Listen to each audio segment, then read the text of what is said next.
Hello. Welcome to HomePod. I am stupid expensive, and to use me properly, you need to pay for Apple Music. Buy special smart home devices that are HomeKit compatible and want to use the best virtual assistant in the world, Siri.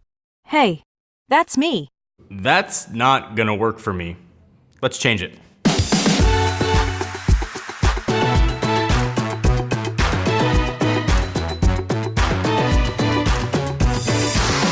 You hear Apple fans and sometimes apologists talk about the ecosystem, how it's the best thing since the last time the Lakers won a championship, and in a lot of ways, that's true. The ecosystem is incredible if you are all inside of it. If you get a phone call on your iPhone, it'll ring through on your iPad and your Mac.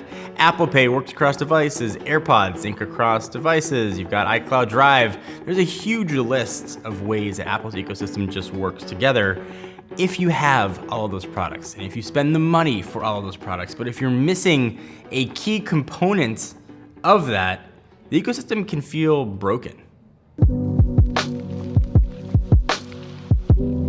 So when everything works with Apple's ecosystem, it's awesome. I mean, as I'm sitting here, I've got an Apple Watch on, I've got an iPhone sitting next to me, I've got an iPad with some notes on it, and if my phone rings while I'm filming this, I'm going to have 3 devices that are going to ring and give me options to answer it on whatever one is most convenient to me. So there are a lot of reasons, I think, why Apple's relationship between hardware and software is so special and probably unique. And the biggest one is it's vertically oriented, which means they make the hardware and they make the software. They're in charge of the production for all of it and development of all of it. So they have a better control over top to bottom. And that gives you the functionality that you just don't get with other manufacturers.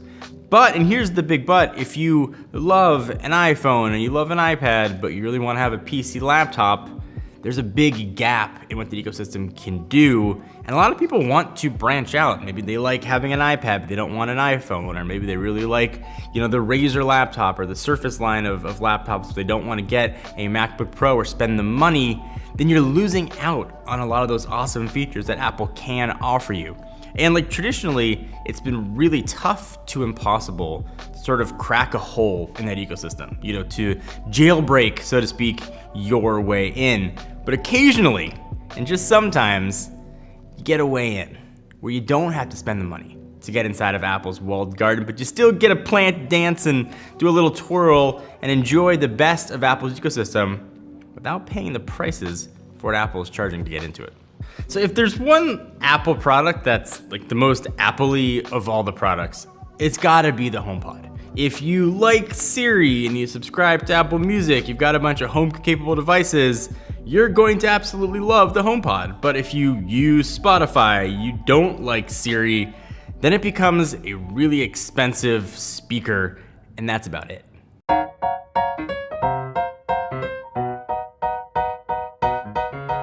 All right, so this is clearly not a TLD dream desk, but everything that's here is for a reason. I am gonna do my best Dr. Frankenstein impression, and I'm going to kind of hack a new brain into the HomePod with the help of a Raspberry Pi. Essentially, we're gonna get rid of or at least add to the Siri functionality and let us use an Amazon Echo Dot or even a Google Home. And while we're at it, we're gonna make Spotify work hands-free with the HomePod. All right, so we've got a Raspberry Pi 3 here. You don't need the most powerful Raspberry Pi. Most of them actually will work for this. So we got a couple things plugged in, but perhaps the most important one, we've got a dongle that's gonna give us a 3.5mm headset jack. We've loaded up some special software on here, and we'll link to it down below how we did it. It was really easy. It probably took about 10 minutes just loading some software on it. It's very simple to follow. And what this is gonna let us do is anything that we plug into the 3.5mm headset jack is going to be AirPlay compatible. So that'll let us use the Echo Dot instead of the hey, this lady's name, or any other assistant that we wanted to plug in, like a Google Home. All right, so now we're gonna interface with the Raspberry Pi, and this is either going to look crazy simple or incredibly complicated, but whatever camp you're in, I promise anybody can do this. This is just the UI for Raspberry Pi once you hook a monitor up to it. So upper left-hand corner, there's gonna be a little icon. It looks like a terminal, and it's appropriately called terminal. You gotta put in a few codes. So we'll do CD space BabblePod. Push enter. And then we'll do node space index.js, push enter. All right, so now we are gonna go to the browser. It's that little globe thing. It's Chromium based in case you're wondering. And we're gonna go to the IP address for the Raspberry Pi. So in this case, so it's pretty simple here. So the top is the source. So I've got USB audio because I've got that little dongle plugged in. And then where I want to AirPlay to. So this one here is called AirPlay Office. I can adjust volume here and pretty much good to go. All right, so as promised, Alexa, play music by Joe Barksdale on Spotify.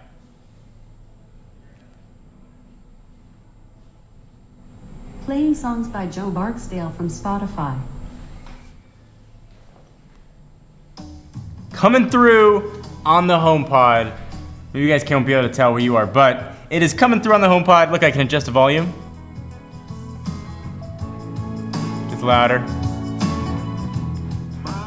All on the HomePod. Rocking out to my boy Joe Barksdale.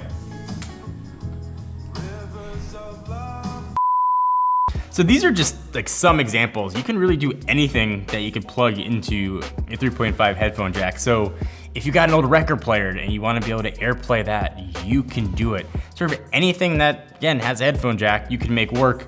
A few caveats though, keep it music only. There's about a 3-ish second delay, so it's not gonna work if you wanted to AirPlay something with video. So you would, it look like it was dubbed over, the mouth wouldn't match the audio.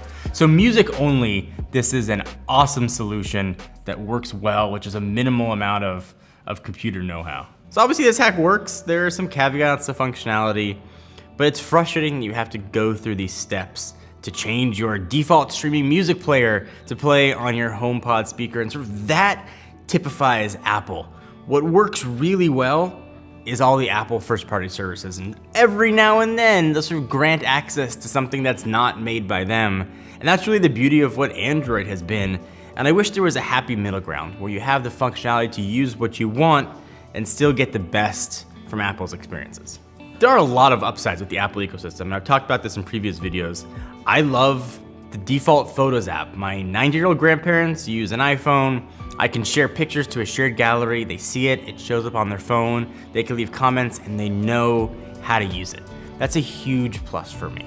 iMessage, certainly something a lot of us in the US love. I know people outside of the US are more WhatsApp focused, but that's a big deal. It's nice to have. It makes things easier for group chats. It's a luxury that I've gotten myself used to. So I obviously like what Apple's offering, but there's a lot of areas for improvement. Giving away extra storage space on iCloud would be really nice to have, or upping what the standard free tiers would be nice. And I know this is probably pro competition, but I would love Apple to offer their services on other OSs. Be able to have iMessage on Android would be awesome.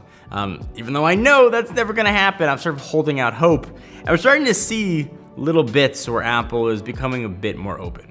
So like the Apple TV Plus experiment is interesting to see Apple playing nice with other manufacturers and seeing AirPlay show up from other manufacturers is very interesting, and I'm wondering, and maybe I'm hopeful, that Apple's kind of using it as a use case.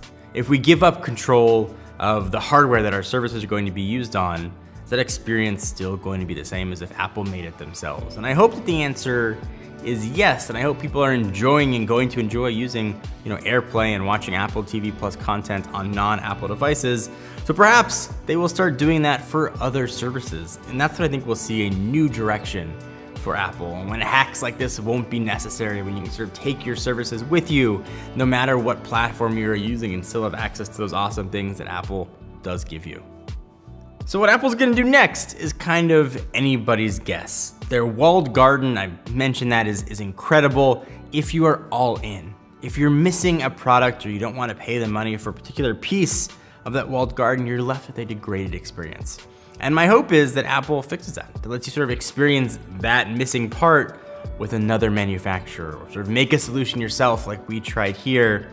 And I'm hoping the next decade for Apple is a more open decade. And I'm hoping that they let us get access to some of their awesome services without having to buy Apple products. And maybe it's a pipe dream, maybe it's a pie in the sky wish, but I'm hopeful, I'm optimistic. It's gonna be a very good next few years for Apple, and hopefully playing nice with other companies.